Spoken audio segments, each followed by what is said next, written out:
అక్క థమ్సప్ పండు అప్పడం థమ్సప్ పండు అప్పడం థమ్సప్ థమ్సప్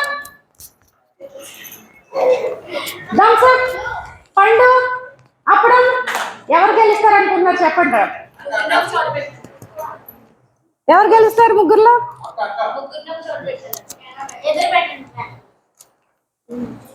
మళ్ళీ ఓకే రెడీ. ఒకసారి ముగ్గురు అంటే వచ్చేస్తారా?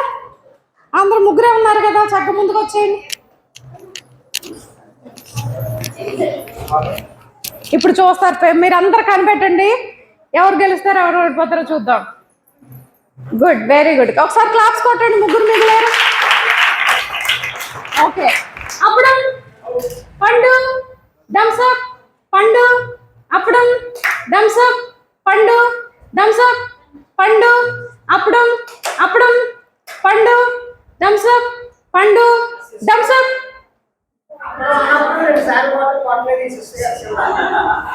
తనకి క్లాప్స్ కొడదాం. అక్కకి తర్వాత చాక్లెట్ ఇస్తాను. అక్క అక్క నాకు మీరందరూ కూడా అక్కలే తెలుసా? తెలీదా? కొంచెం చెల్లెళ్ళన్నా. సరే మంచిది. హైదరాబాద్ నుంచి వచ్చినందుకు అక్క గెలిచింది, చాలా సంతోషం. మళ్ళీ ఆడదాం, మళ్ళీ టైం ఉంటే ఆడదాం. కొత్త యాక్షన్ సాంగ్ నేర్చుకుందాం. ఇంకొకటి దారి చూపిస్తాడు రా దేవుడు వచ్చా మీకు ఎవరికైనా? ఎంతమందికి వచ్చో చేయొచ్చు, చూపిస్తారా? ముగ్గురు ఎత్తారు, అక్కడ ఒకరు ఎత్తారా? సరే, మిగతా వాళ్ళు కూడా నేర్చుకుంటే బాగుంటుంది అనుకుంటున్నాను. వచ్చిన వాళ్ళు ముందుకు వచ్చేసేయచ్చు, నాతో పాటు చేద్దాం. రెండు ముందుకు వచ్చేసేయండి. దారి చూపిస్తాడు రా చేద్దాం. వచ్చేసేయండి అమ్మా, లేచి నుంచుందాం.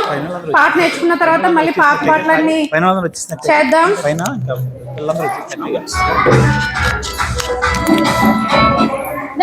వచ్చిన వాళ్ళు రండి ముందుకి. మంచిదారా ఇంకెవరికి వచ్చి ఇటువైపు ఎవరు వచ్చారన్నారు కదా? ఎవరికి రానా? రారా, ఇక్కడ నుంచో చాలు. ఇంకెవరు రానా? ఇక్కడ నుంచో నేనేం చేయమంటలా, కొన్ని అడి తిరుగు నుంచో నేను చూసి చేస్తారని అంతే. అది కూడా వద్దా? సరే రెడీ. నా పక్కన నుంచింది కదా, నా పక్కన నుంచో. నేనంటే ఇష్టం లేదా? బాటిల్ మోయించానా? దా మరి, దా రెడీ, ఫాస్ట్ స్టార్ట్.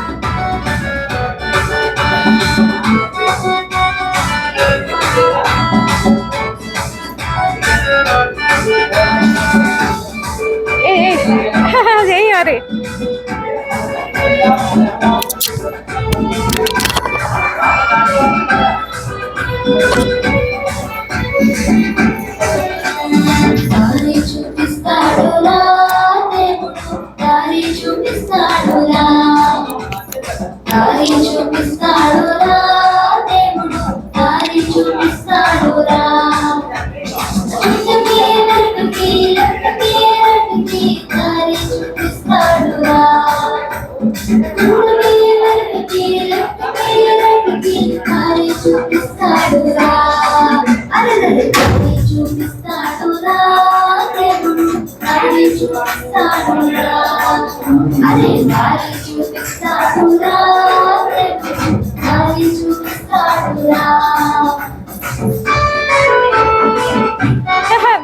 అంటే నా స్టైల్ వేరు నీ స్టైల్ వేరు అయిపోతుంది. నేనే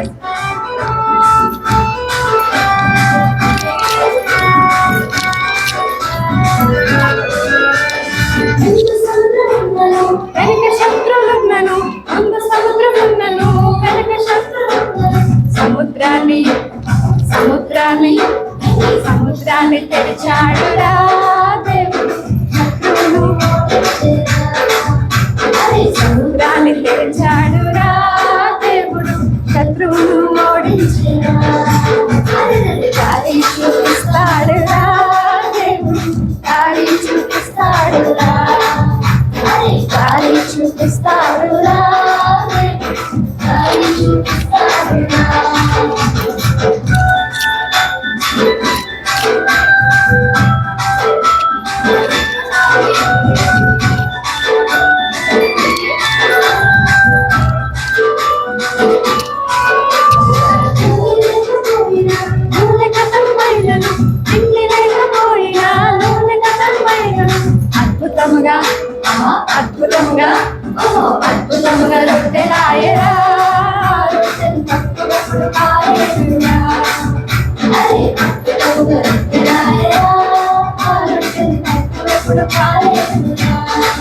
అరే దారి చూపిస్తాడురా దారి చూపిస్తాడురా అరే దారి చూపిస్తాడురా దారి చూపిస్తాడురా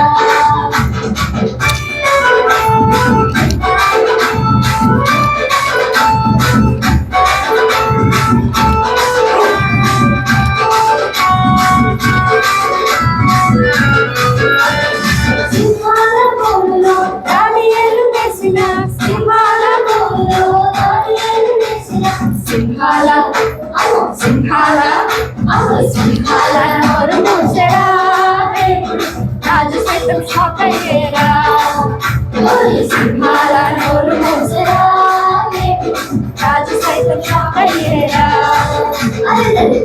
చూపిస్తాడురా గాలి చూపిస్తాడురా అరే గాలి చూపిస్తాడురా గాలి చూపిస్తాడురా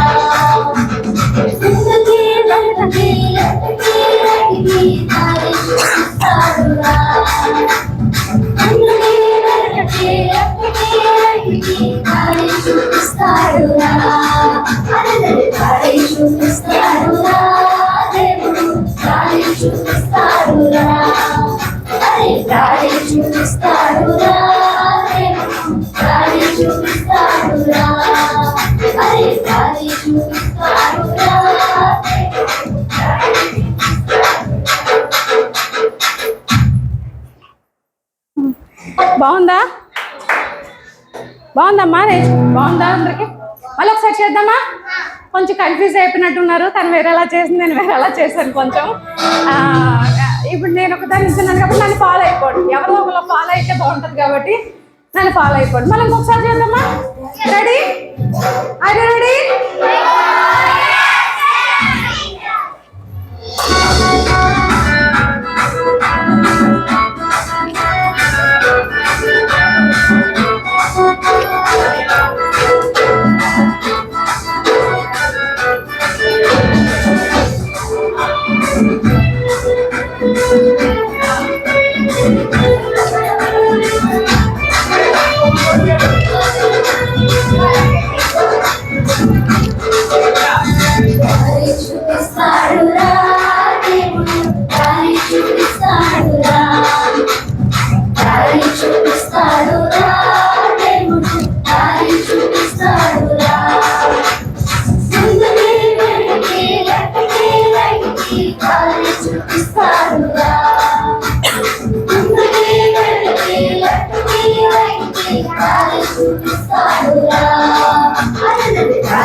సముద్రాన్ని తెచ్చాడురా శత్రువును ఓడించేరా గాలి చూపిస్తాడురా గాలి చూపిస్తాడురా అరే గాలి చూపిస్తాడురా గాలి చూపిస్తాడురా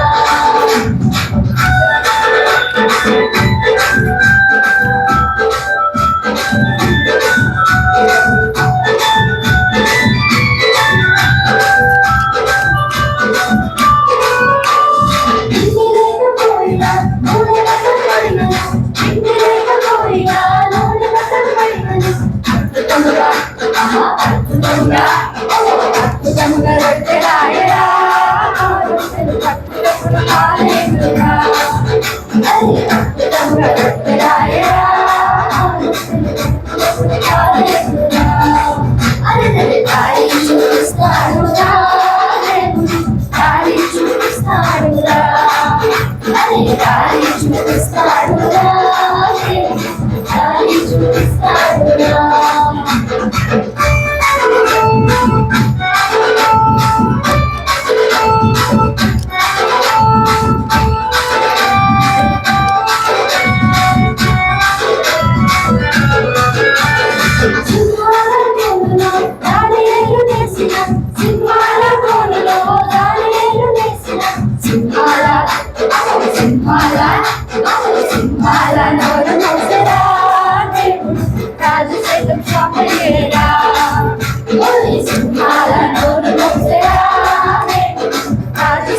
ఆపలేదా అల్లరి దారి చూపిస్తాడురా దారి చూపిస్తాడురా అరే దారి చూపిస్తాడురా దారి చూపిస్తాడురా అందుకే నడికి ఎక్కడికి నడికి దారి చూపిస్తాడురా అందుకే నడికి ఎక్కడికి నడికి దారి చూపిస్తాడురా అల్లరి దారి చూపిస్తాడురా దారి చూపిస్తాడురా అరే దారి చూపిస్తాడురా దారి చూపిస్తాడురా అరే దారి చూపిస్తాడురా దారి చూపిస్తాడురా. అందరూ కూర్చుందాం. చాలా సంతోషం, మంచిగా నేర్చుకున్నారు. మళ్ళీ లాస్ట్ అన్ని డాన్స్లో ఒకసారి వేద్దాం, నేర్చుకుందాం. అని ఇలా మీ వచ్చి వాడిపోయి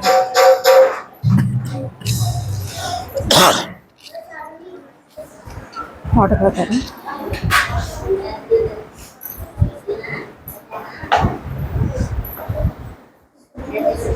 చాలా సంతోషం అమ్మా, చాలా చక్కగా మీరు నేర్చుకుంటున్నారు, మంచిగా యాక్షన్ సాంగ్ చేస్తున్నారు.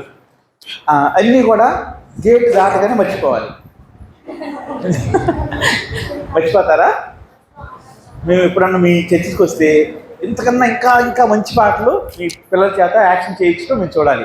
చూడగలమా? చూస్తామా? ఓకే, చాలా సంతోషం. ఈరోజు సండే స్కూల్ టీచర్స్ ట్రైనింగ్ కోసం వచ్చాం. మనము ఇలాంటి కార్యక్రమాలు మేము సహజంగా ఏం చెప్తామంటే సండే స్కూల్ అంటే ఏంటో చెప్తాం. సండే స్కూల్ అంటే పిల్లల పరిచర్య. చెప్పండి ఒకసారి. పిల్లల పరిచర్య అంటే అలాగే పిల్లలు ఎవరున్నారు? యవ్వనస్తులు కూడా ఉన్నారు. పొద్దు నుంచి నేను చెప్పిన దాన్ని 1-2 మాటలు చెప్పాలంటే, ఒకటి పిల్లలంటే ఎవరో చూసాము, పిల్లల పరిచర్య అంటే ఏంటో చూసాం. ఇప్పుడు దాకా మనము యాక్షన్ సాంగ్స్, కంఠత వాక్యాలు, లేకపోతే క్రిస్మస్కి డాన్స్ చేయటం, న్యూ ఇయర్ డాన్స్ చేయటం, స్కిట్స్ చేయటం అనుకున్నాం. కానీ పిల్లల పరిచర్య అంటే ఏంటంటే పిల్లలను రక్షణలోకి నడిపించడం. అది మన ఉద్దేశమై ఉండాలి. పిల్లల పరిచయ యొక్క ఉద్దేశం అది. పిల్లలు అంటే ఎవరు? వాళ్ళ ఉద్దేశాలు చూసాం, కొన్ని పాటలు నేర్చుకున్నాం.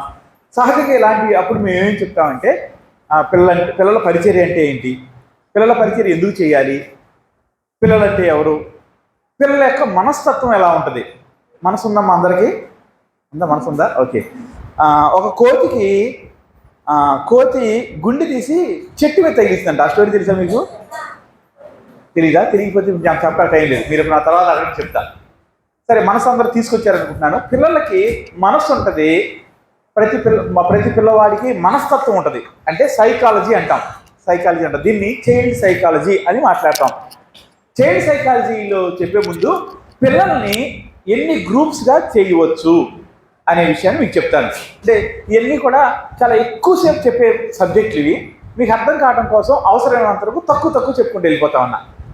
పిల్లల్ని అంటే ఒకవేళ 6 సంవత్సరాల నుంచి పిల్లల్ని కనుక లెక్కేసుకుంటే 6, 7, 8 సంవత్సరాలు, లేదా మనం ఇంకా స్పష్టంగా లెక్క పెట్టుకోవాలంటే 4, 5, 6 సంవత్సరాల వాళ్ళని బిగినర్స్ అని పిలుస్తాం.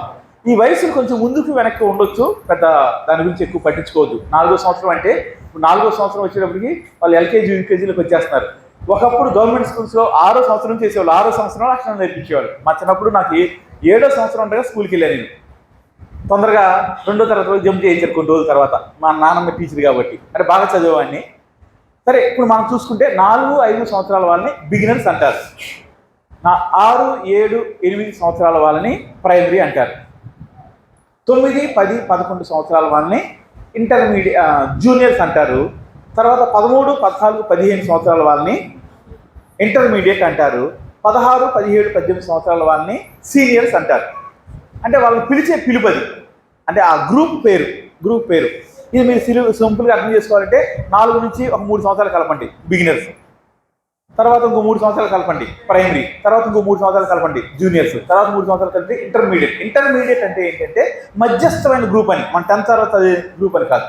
తర్వాత సీనియర్స్ 18 సంవత్సరాల వాళ్ళని 5 గ్రూపులుగా డివైడ్ చేస్తారు. ఎందుకంటే ఈ 5 గ్రూప్స్ని వాళ్ళ వయసును బట్టి డివైడ్ చేస్తా ఉన్నాం. ఈ 5 గ్రూప్స్లో ఉన్నవారు ఆ వయసుకి తగ్గ కొన్ని లక్షణాలు కలిగి ఉంటారు. వాళ్ళకి ఎలా మనం పాఠం చెప్పాలి అనేది కూడా మేము చెప్తాం. పిల్లల్ని ఎన్ని గుంపులు చేయొచ్చు, ఎన్ని గ్రూప్స్ చేయొచ్చు, ఆ గ్రూప్స్ చేసిన వాళ్ళు ఎటువంటి మనస్తత్వాన్ని కలిగి ఉంటారు, ఆ మనస్తత్వం కలిగిన వారికి ఎలా లెసన్ చెప్పాలి. ఒకవేళ మీ సండే స్కూల్లో ఇప్పుడు దాకా అందరినీ కలిపి ఒకే గ్రూప్గా కూర్చోబెట్టుంటే నా చిన్న సలహా ఏంటంటే వాళ్ళు గ్రూప్స్గా డివైడ్ చేయండి. ఇప్పుడు 10th క్లాస్ వాళ్ళు 9th క్లాస్ వాళ్ళు రాకపోవడానికి ఒక కారణం మనం పొద్దునే అనుకున్నామంటే నేను చిన్నపిల్లలను కాదు, చిన్నపిల్లలతో కూర్చోబెట్టడానికి నాకు ఇష్టం లేదంటారు. కాబట్టి పాటలు అందరూ కలిపి నేర్పించవచ్చు, కానీ వాళ్ళకి చెప్పేటప్పుడు లెసన్ చెప్పేటప్పుడు గ్రూప్స్గా చేయండి. మీరు అనుకోవచ్చు నేను ఒక్కదాన్నే అండి మా సండే స్కూల్లో నేను ఒక్క టీచర్నే ఉన్నాను అన్నప్పుడు మీకు సహాయంగా 2-3 తీసుకోండి. మీ చర్చిలో తీసుకుని ఒక గ్రూప్స్ దగ్గర మీరు లెసన్ చెప్పండి, మిగతా గ్రూప్స్ దగ్గర వాళ్ళు పాత లెసన్ చెప్పడమో లేకపోతే కంఠత వాక్యం పెంచుకుంటామో లేకపోతే ఏదో చేస్తూ ఉంటారు. ఒక చోట నుంచి ఒక చోటకి మారొచ్చు. ఇంకా డీటెయిల్గా చెప్పడానికి సమయం లేదు కాబట్టి నేను పైగా చెప్పుకుంటూ వెళ్తున్నాను. మీకు ఎప్పుడు అనుమానం వచ్చినా సరే అనిల్ దగ్గర నా నెంబర్ తీసుకుని కాల్ చేయొచ్చు. ఏ టైం అయినా సరే నా నెంబర్ కానీ అక్క నెంబర్ కానీ తీసుకుని మీరు కాల్ చేయొచ్చు. మనం ఇంకా నేర్చుకోవచ్చు. సండే స్కూల్ ట్రైనింగ్ అనగానే సండే స్కూల్ ట్రైనింగ్ కాదు, ఇది చిన్నపిల్లల పరిచయం, చిల్డ్రన్ మినిస్ట్రీ అంటారు దీన్ని. ఏమంటారమ్మా? Children ministry. చిల్డ్రన్ అంటే ఎవరు, మినిస్ట్రీ అంటే ఏంటి, ఎందుకు చేయాలి, పిల్లలు ఎన్ని రకాలు ఉంటారు, వాళ్ళ మనస్తత్వం ఎన్ని రకాలు ఉంటుంది, వాళ్ళకి మనం లెసన్ ఎలా చెప్పాలి, ఎవరికి ఎలాంటి లెసన్ చెప్పాలి, లెసన్ చెప్పేటప్పుడు మనం ఏ వాటిని వాడితే బాగుంటుంది అనే విషయాలు మా సహజంగా చెప్తూ ఉంటాం. ఇప్పుడు ఇది కాకుండా దీంతో పాటుగా సండే స్కూల్ టీచర్కి ఉండాల్సిన లక్షణాలు ఏంటో కూడా చెప్తాం. ఇవి ముఖ్యంగా సండే స్కూల్ టీచర్ ట్రైనింగ్ క్యాంప్లో మీకు నేర్పించే విషయాలు. ఈరోజు ఎంతవరకు కుదిరితే అంతవరకు మీకు నేర్పించడానికి ప్రయత్నం చేస్తూ ఉన్నాం. మీరు పాటలు బాగా నేర్చుకుంటున్నారు కాబట్టి పాటలు నేర్పిస్తూ ఉన్నాం.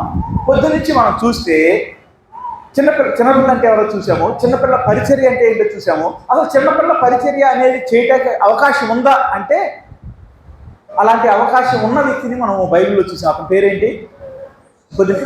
యోషియా పేరు చూసాము. యోషియా గొప్ప ఒక మంచి చిల్డ్రన్ మినిస్ట్రీ ప్రొడక్ట్ అనమాట అతను. అలాంటి వాళ్ళు ఈ రోజుల్లో కూడా చూడవచ్చు. మేము అలాంటి వారిని నిజంగా మేము చూస్తూ ఉన్నాం, మా సంఘాల్లో చూస్తూ ఉన్నాం. చిన్న వయసులోనే మారుమనసు పొందిన వాళ్ళు, బాప్తిజం పొందిన వాళ్ళు చాలా తొందరగా దేవుని యొక్క పరిచర్యని చేయటం, బలంగా పరిచర్య చేయటం చూస్తూ ఉన్నాం. మా చర్చిలో 13 సంవత్సరాలకి అట్లా కొంతమంది బాప్తిజం పొందుతామని మారుమనసు, మేము మా చర్చిలో బాప్తిజం పొందే ముందు కొన్ని రోజులు చర్చిలో కూర్చోబెట్టి ప్రార్థన చేయిస్తాం. వాళ్ళు ప్రార్థన చేసుకుంటారు, బైబిల్ చదువుకుంటారు, వారు దేవునితో ప్రార్థన చేసే అనుభవంలోకి వెళ్తారు. అప్పుడు బాప్తిజం ఇస్తూ ఉంటాం. అలా తీసుకున్న వాళ్ళు మంచి పరిచర్య చేస్తూ ఉన్నారు. ఇప్పుడు వాళ్ళు 15 సంవత్సరాలు, 17 సంవత్సరాలు, 18 సంవత్సరాల్లోనే మంచి పరిచర్య చేసేవాళ్ళు మేము చూస్తూ ఉన్నాం. కాబట్టి వాక్యంలో చెప్పని ఏ ఒక్క విషయమో తప్పు కాదు మనకి కదా, దాన్ని మనం చేయాలి, కరెక్ట్గా చేయడానికి ప్రయత్నం చేయాలి. సరే, ఇప్పుడు నేనేం చెప్పబోతున్నానంటే ఒక 10 నిమిషాలు, పావు గంటలో నేను చిన్నపిల్లలు ఎన్ని గ్రూప్స్ అని చెప్పానండి ఒకసారి చెప్తారా? ఎన్నమ్మా? 5 గ్రూప్స్ ఉన్నారు. మంచి భోజనం పెట్టారు, నాకు బాగా నచ్చింది. మనం చక్కగా తిన్నాము. సహజంగా ఇలాంటి సమయాల్లో భోజనం చేయగానే మనకు నిద్రపోవాలనిపిస్తుంది. నిద్ర వస్తూ ఉంటుంది. కూర్చున్నా, నుంచున్నా, పడుకున్నా నిద్ర వస్తూ ఉంటుంది. మీకు నిలబడి నిద్రపోవాలి తెలుసండి ఎవరన్నా? తెలుసా లేదా? హై స్కూల్లో మా క్లాస్మేట్ ఒక అమ్మాయి ఉండేది. ఆ అమ్మాయి సీరియస్గా నిలబడి బుక్స్ అవుతూ ఉండేది, నిలబడి నిద్రపోతూ ఉండేది. ఆమె ఇప్పటికీ నాకు అట్లాంటి వాళ్ళు ఆమె తప్ప ఇంకెవరు కనబడలా. సో ఇక్కడ కూడా అట్లా టాలెంట్ ఉన్న వాళ్ళు ఉంటే లేచి బయటకు వెళ్ళి మొహం కడుక్కుని వాళ్ళు రావచ్చు, అంతేగాని నిద్రపోవద్దు. మా ఆవిడ చెప్తా ఉంటే నిద్ర అనేది అంటువ్యాధి లాంటిది. ఒకళ్ళు నిద్రపోతే అందరికి నిద్ర వస్తాయి. మనము ఈ 2 గంటలు 3 గంటలు కలిసి ఉంటాం అంతే, తర్వాత ఎప్పుడు కలుస్తామో కలవమో కూడా తెలియదు. కాబట్టి చిన్నపిల్లలు 5 గ్రూప్స్గా మనం చేస్తాం. మనస్తత్వము లేదా సైకాలజీ అనే దాన్ని మనం 4 భాగాలు చేసుకోవచ్చు. 4 భాగాలు అంటే వాళ్ళు శారీరకంగా ఎలా ఉంటారు, తర్వాత మానసికంగా ఎలా ఉంటారు, తర్వాత సాంఘికంగా ఎలా ఉంటారు, ఆత్మీయంగా ఎలా ఉంటారు. అంటే ఫిజికల్గా శారీరకంగా ఎలా ఉంటారు, మానసికంగా ఎలా ఉంటారు, సాంఘికంగా ఎలా ఉంటారు, స్పిరిచువల్గా ఆత్మీయంగా ఎలా ఉంటారు. ఈ 4 విషయాల్ని కనుక మనం అర్థం చేసుకుంటే దాన్ని వాళ్ళ సైకాలజీని మనం అర్థం చేసుకున్నట్టు. సైకాలజీ అనేది పెద్ద సబ్జెక్టు. దాన్ని 4 మాటల్లో చెప్పడానికి ప్రయత్నం చేస్తున్నా. ఇదే సైకాలజీ అనుకోవద్దు, మీకు ఇంకా నేర్చుకోవడానికి అవకాశం ఉన్న కొలది నేర్చుకోవడానికి ప్రయత్నం చేయండి. సైకాలజీ మనం బాగా ఉపయోగపడుతుంది. ఇప్పుడు ఈ 5 గ్రూపులకు సంబంధించి వీళ్ళు శారీరకంగా ఎలా ఉంటారు, మానసికంగా ఎలా ఉంటారు, సాంఘికంగా ఎలా ఉంటారు, తర్వాత ఆత్మీయంగా ఎలా ఉంటారు మనం తెలుసుకుంటే దాన్ని ఆధారం చేసుకుని మనం పాఠం చెప్పాలి.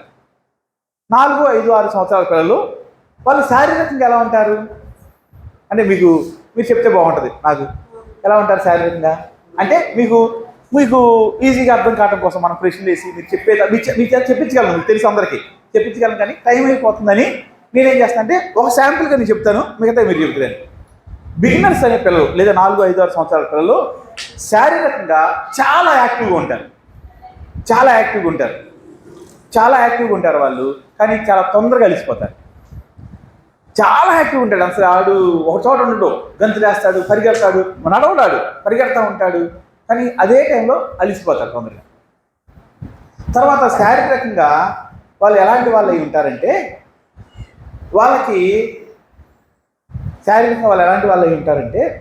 వాళ్ళు ప్రతిదాన్ని అంటుకొని చూడాలి, తర్వాత వాసన చూడాలి, నోట్లో పెట్టి చూడాలి అనుకుంటారు. మనం ఇలా నడుచుకుంటూ వెళ్తాం కదా, పిల్లలు ఏం చేస్తారంటే ఇట్లా అంటాడు, ఇది పట్టుకుంటాడు కదా, మీరు కూడా పట్టుకుంటున్నారు కొంతమంది చూశారు. ఇంతకుముందు వెళ్ళేటప్పుడు వెళ్తా ఆ డోర్ ఉంది కదా, డోర్ని ఇట్లా అంటుకుంటున్నారు, అంటే మీలో ఇంకా పిల్లోడు బతికే ఉన్నాడు అని అర్థం. అక్కడ చెప్పి మీరు పిల్లలే అన్నారు కదా, నిజం అనుకుంటారు. పిల్లలకి ప్రతిదాన్ని అంటుకోవడం ఇష్టం, తర్వాత వాసన చూడటం ఇష్టం, నోట్లో పెట్టుకుంటాం ఇష్టం. అందుకని కింద పడిపోయింది అనుకోండి, మనం చూసి పక్క తీసేస్తాం. లేదా వాళ్ళు ఏం చేస్తారు తెలుసా, ఫస్ట్ పట్టుకుంటాడు, తర్వాత ఏం చేస్తాడు, వాసన చూస్తాడు, తర్వాత ఏం చేస్తాడు, నోట్లో పెట్టుకుంటాడు. ఏదైనా కావచ్చు అది. మీరు కూడా చేస్తున్నారు అట్లా. కొంతమంది చెప్తుంటే తలదించుకుంటున్నారు, అలా చేయట్లేదని నమ్ముతున్నా. అది ఫిజికల్, వాళ్ళ శారీరక లక్షణాలు అలా ఉంటాయి. మానసికంగా ఎలా ఉంటారు తెలుసా వాళ్ళు? మానసికంగా వాళ్ళకి చాలా భయం. వాడు మనకి ఎన్నో కథలు చెప్తాడు, నేను ఒక్కడినే ఎక్కడికి వెళ్ళా అని చెప్తా ఉంటాడు. మీరు చిన్నపిల్లలు చూస్తే నేను ఒక్కడిని ఒకరోజు రోడ్డు దాటా అంటాడు, ఇంకోటి అంటాడు. సరే అదంతా సరే, కానీ కిచెన్లోకి వెళ్ళి గ్లాసు నీళ్ళు తీసామన్నాం అనుకో, ఏమంటాడు, అమ్మో నా భయం అంటాడు. మా చర్చిలో మాతో పాటు ఎప్పుడు ఉండే వాళ్ళ కొడుకు ఒకడు ఉన్నాడు, చిన్నవాడు, బాగా, అది పేరు ఆశిష్. వాడు నా దగ్గరికి వచ్చి నేను బాలేస్తే ముగ్గులోకి వెళ్ళింది అన్నాడు. అరే అవునా అన్న అని, అరే వెళ్ళి మీ నాన్న పిలిచినారా అన్న, అమ్మో నా భయం అంటున్నాడు. అదేంట్రా ముగ్గులోకి తీసా అన్నావుగా అంటే వాళ్ళకి మానసికంగా భయస్థుడై ఉంటారు. వాళ్ళు మానసికంగా ఎవరో ఒకరి తోడుని కోరుకుంటారు, ఎవరో ఒకరు ఉండాలి వాళ్ళకి. దాన్ని చెప్తే శారీరక కష్టాల్లో అంటుకుంటారు, పట్టుకుంటారు, వాసన చూస్తారు. దాంతోపాటుగా మీరు చూస్తే పిల్లలు ఒకరికొకరు ఆనుకుని కూర్చుంటారు. గమనించారా ఎప్పుడన్నా? ఆనుకునే క్రమంలో తోసుకుంటారు, కొట్టుకుంటారు, అది వేరే. కానీ ఎందుకంటే వాళ్ళకి సపోర్ట్ కావాలి, అది ఫిజికల్గాను సైకలాజికల్గాను వాళ్ళకి ఒక సపోర్ట్ని కోరుకుంటారు. వాళ్ళు పొగడాలని కోరుకుంటారు. వాళ్ళకు ప్రతిదీ వాళ్ళ కోసం ప్రత్యేకంగా ఇవ్వాలని కోరుకుంటారు. ఇంట్లో అందరికీ అప్పడాలు వేసినా, అరే అప్పడాలు వేసానరా నీకు ఇష్టం అంటే అది సంతోషం అనిపిస్తుంది మానసికంగా. అది తర్వాత ఇంకోటి ఏంటి, సాంఘికంగా ఎలా ఉంటారంటే సాంఘికంగా వాళ్ళు చాలా స్వార్థపరులు అయి ఉంటారు. ప్రతిదీ నాది, నాకు, ఇదే మాట ఉంటుంది వాళ్ళకి సాంఘికంగా. సాంఘికంగా అంటే మీకు అర్థమైంది ఇప్పుడు నేను చెప్పేది. ఫిజికల్ శారీరకం అంటే అర్థమైంది, మానసికం అంటే అర్థమైంది, సాంఘికంగా అంటే కూడా మీకు అర్థమైంది. సాంఘికంగా చాలా ఫ్రెండ్ అంటాడు, ఆడితో మీ ఇద్దరు ఫ్రెండ్స్ అంటాడు. అరే నీ పెన్సిల్ అడిగి ఎవరా అంటే ఏమంటాడు, నాదే అంటాడు. మీకు స్కూల్స్లో మా చిన్నప్పుడు అంతా బలపాలు ఉండేవి కాబట్టి మాకు పెద్ద ప్రాబ్లం ఉండేది కాదు. కానీ ఇప్పుడు ప్రతి ఒక్కడు ఆ పెన్సిల్ నాదే అంటాడు. ఎందుకంటే దాని మీద అప్సరా అని పెన్సిల్ ఉంటుంది. వీడి పెన్సిల్ కూడా అప్సరానే, ఆడికి కూడా అప్సరానే, కాబట్టి అది నాది అంటాడు. కానీ ఆడికి కూడా అప్సరా పెన్సిల్ ఉంటుందనే జ్ఞానం వీడికి, అంత మెచ్యూరిటీ వాళ్ళకి ఉండదు. ఆత్మీయంగా ఎలా ఉంటారంటే మనం చెప్పిన దాన్ని నిజమని నమ్మటానికి సిద్ధంగా ఉంటారు. వాళ్ళకి దేవుణ్ణి కనుక పరిచయం చేయగలిగితే నువ్వు ఒంటరి కాదంటే, నువ్వు చీకట్లు అంటానికి భయం ఉంది కదా నీకు, యేసయ్య నీతో వస్తాడు అనేది మనం చెప్పగలిగితే, మనం నోటితో చెప్పడం కాదు, వాడి హృదయంలో కలిగేలాగా చెప్పగలిగితే వాడు ఖచ్చితంగా యేసయ్యని నమ్ముకుంటాడు. సో వీళ్ళకి లెసన్ అలా ప్రిపేర్ చేయాలి, లెసన్ అలా చెప్పాలి. నేను అన్నీ కలిపి చెప్పేస్తున్నా, మీరు అర్థం చేసుకుంటారు అనుకుంటున్నా. లెసన్ అలా చెప్పాలంటే వీడు శారీరకంగా చాలా యాక్టివ్గా ఉంటాడు. అంటే ఏ ఒక్క పని ఎక్కువసేపు కంటిన్యూ చేయలేడు. వాడి శరీరం ఏం చేస్తుందంటే ప్రతిదీ చేంజ్ కావాలి. ప్రతి 2 నిమిషాలకి, 3 నిమిషాలకి, 4 నిమిషాలకి వాడి చేంజ్ కావాలి. మిమ్మల్ని పొద్దున్నుంచి కూర్చోమంటున్నాం మీరు ఒప్పుకున్నారు. కానీ అదే 4-5 సంవత్సరాల పిల్లల్ని ఎంతసేపు కూర్చొని పెడితే ఏం చేస్తాడు, మన నా ఎంకి చూస్తాడు చాలాసేపు. ఒక 2 నిమిషాల తర్వాత పక్క రోడ్ ఎంకి చూస్తాడు, ఇంకొక 2 నిమిషాలు